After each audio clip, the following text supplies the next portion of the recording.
Saya mau memulai dari cerita beberapa waktu lalu kita menjadi tuan rumah untuk KTT ASEAN. Lanjut.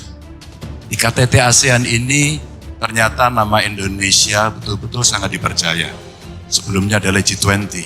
Maka kalau kita melihat, lanjut, kita akan menunjukkan kepada dunia bahwa Indonesia adalah negara terpercaya yang berada dalam track yang benar.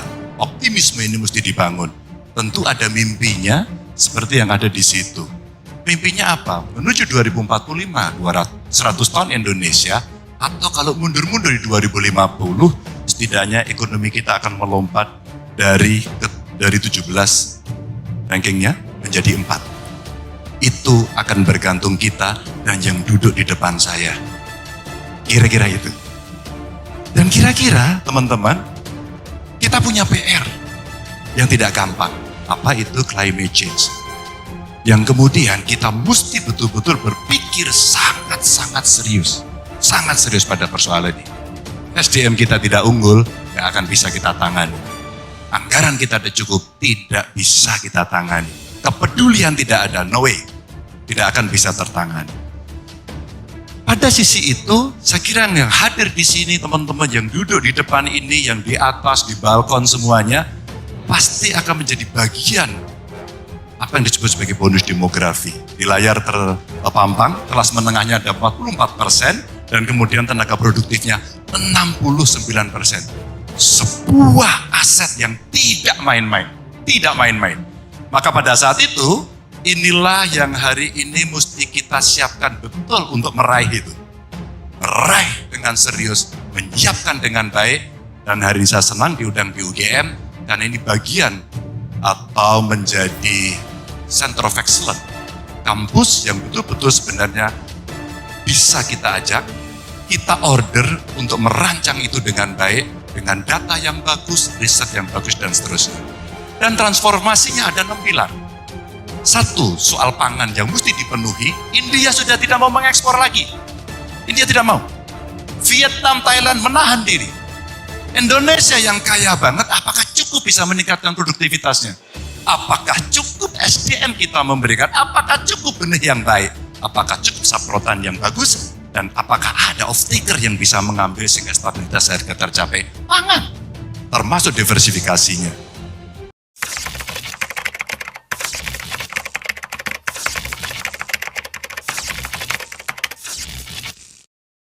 Kembali lagi, yang berikutnya kemudian, kita bicara kondisi lingkungan yang tadi sepenggal saya ceritakan karena global climate change, kemudian terjadi situasi yang memburuk. Saya kira di beberapa tempat sekarang sudah mengalami gangguan ISPA karena polusi yang sangat luar biasa. Dan kita mulai pelan-pelan untuk mendorong, mengingatkan, berkomitmen sejak Kyoto Protocol, kemudian Paris Agreement, 190 negara saya kira, dan COP besok akan diselenggarakan di Uni Emirat Arab, semua akan ditagih komitmennya. Seserius apa? Roadmap-nya seperti apa? Suka tidak suka, mau tidak mau. Maka mengurangi gas emisi, ekonomi hijau, ekonomi biru yang menjadi potensi untuk bisa kita kembangkan, itu yang mesti kita lakukan. Kembali lagi. Maka teman-teman, pada saat itulah kemudian tidak cukup ledakan penduduk yang sangat luar biasa. Bumi saya kira sudah berada pada kapasitas yang berlebih. Suka tidak suka, energi sangat dibutuhkan. Tapi energi yang mencemari, rasa-rasanya, oke bro, metal dulu bro. Yes. Energi yang mencemari pasti sudah akan ditolak. Pasti sudah akan ditolak.